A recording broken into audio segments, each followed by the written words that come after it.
Assalamualaikum warahmatullahi wabarakatuh.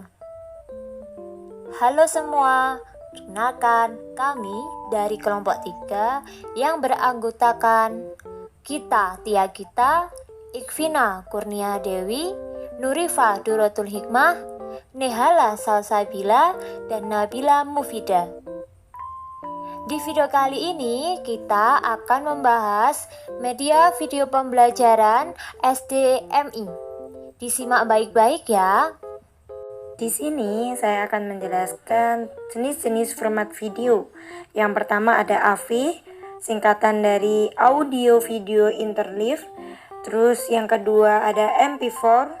Yang ketiga ada MKV atau biasa disebut dengan Matroska Video Container.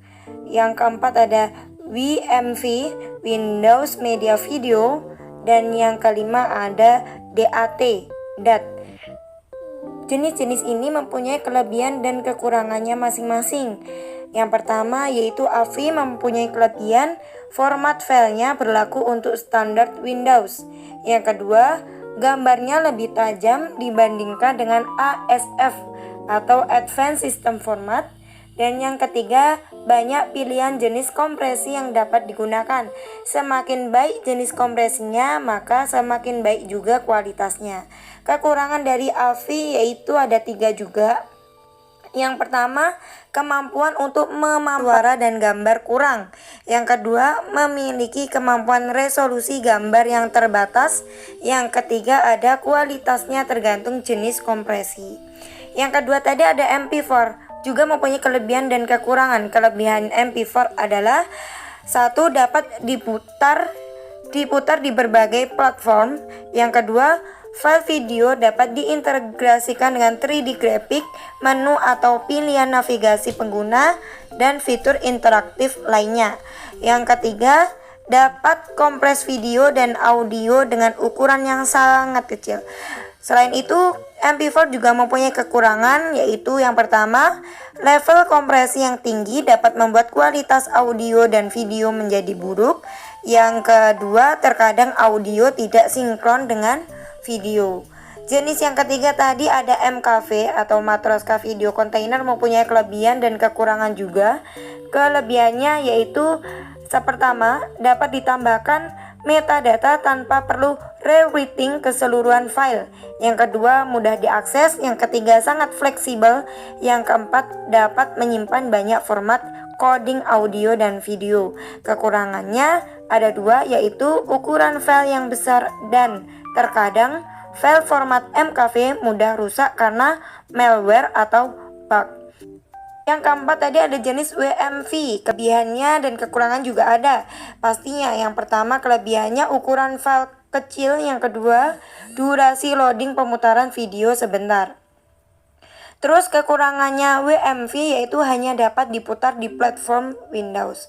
Yang terakhir tadi ada jenis DAT, kelebihannya ada 1 yaitu kualitas gambar cukup bagus. Kekurangannya ada 2 yaitu tidak mendukung pemutaran di berbagai platform. Dan yang kedua harus melalui proses convert agar bisa diputar. Karakteristik media video yaitu ada 5. Yang pertama, clarity of message, yaitu kejelasan pesan. Dengan media video, siswa dapat memahami pesan pembelajaran secara lebih bermakna dan informasi dapat diterima secara utuh, sehingga dengan sendirinya informasi akan tersimpan dalam memori jangka panjang dan bersifat retensi. Karakteristik media video yang kedua yaitu stand alone, berdiri sendiri. Video yang dikembangkan tidak tergantung pada bahan ajar lain atau tidak harus digunakan bersama-sama dengan bahan ajar lain. Karakteristik media video yang ketiga yaitu user friendly, persahabatan atau akrab dengan pemakaiannya. Media video menggunakan bahasa yang sederhana, mudah dimengerti, dan menggunakan bahasa yang umum. Paparan informasi yang tampil bersifat membantu dan bersahabat dengan pemakaiannya, termasuk kemudahan pemakaian dalam merespon, mengakses sesuai dengan keinginan. Karakteristik media video yang keempat yaitu visualisasi dengan media. Materi dikemas secara multimedia, terdapat di dalamnya teks, animasi, sound, dan video sesuai tuntunan materi.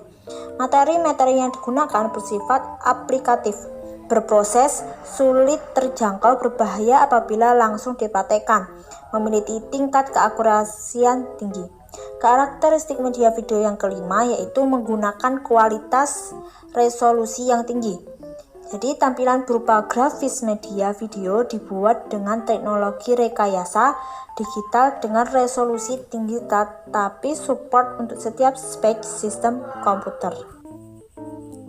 Karakteristik materi pelajaran yang bisa dipergunakan media video. Yang pertama, terdapat bahan pembelajaran hendaknya memiliki karakteristik dapat membelajarkan sendiri para siswa atau self-instructional. Yang kedua, bahan ajar bersifat lengkap, sehingga memungkinkan siswa tidak perlu lagi mencari sumber bahan lain. Yang ketiga, bahan pembelajaran bersifat fleksibel, dapat digunakan baik untuk belajar klasikal, kelompok, maupun mandiri. Yang keempat, desain bahan pembelajaran dibuat dalam format yang sederhana, tidak terlalu kompleks dan detail. Yang penting bahan pembelajaran mampu merangsang perkembangan seluruh potensi dasar siswa. Yang terakhir, yaitu tampilan bahan pembelajaran harus menarik perhatian para siswa. Materi yang selanjutnya yaitu tentang merancang pembelajaran SD atau MI yang efektif dengan media video.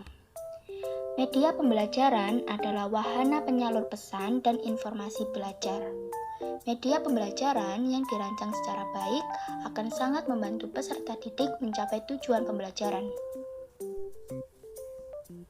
Masing-masing jenis media pembelajaran memiliki karakteristik, kelebihan, serta kekurangannya.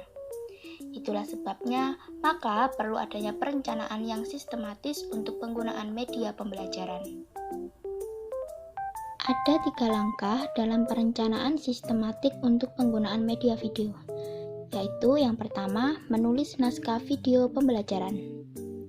Pengembangan media video pembelajaran sudah selayaknya diawali dengan penyusunan naskah.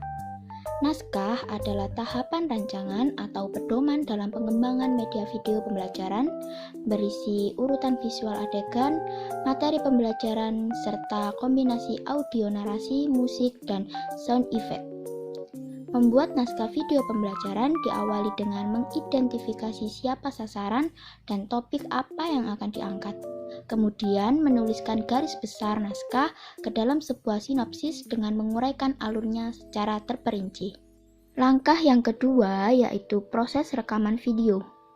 Idealnya, dalam proses rekaman diperlukan peralatan-peralatan seperti kamera, mic condenser, atau audio recorder, tripod untuk meletakkan kamera agar tidak goyang, serta lighting untuk pencahayaan. Untuk proses rekaman ini, guru dapat dibantu oleh seorang rekan yang akan menolong mengoperasikan peralatan rekaman yang akan digunakan. Jika proses ini akan dilakukan sendiri oleh guru, maka butuh effort tinggi untuk konsentrasi pada hal teknis pengoperasian peralatan dan perekaman video serta penyampaian narasi. Langkah yang ketiga yaitu proses editing video. Proses editing video adalah proses memadukan penggalan-penggalan rekaman video dan audio menjadi satu kesatuan video yang utuh. Proses editing ini juga dilakukan untuk menambahkan gambar, animasi, maupun teks keterangan yang disebut dengan caption. Untuk melakukan proses editing video, harus menggunakan aplikasi atau software video editor. Beberapa software yang dapat digunakan diantaranya adalah Movie Maker, KineMaster, Videopad, Filmora, dan lain sebagainya. Alhamdulillahirrabbilalamin. Presentasi melalui video ini sudah selesai. Terima kasih sudah melihat sampai akhir video. Sekian, wassalamualaikum warahmatullahi wabarakatuh.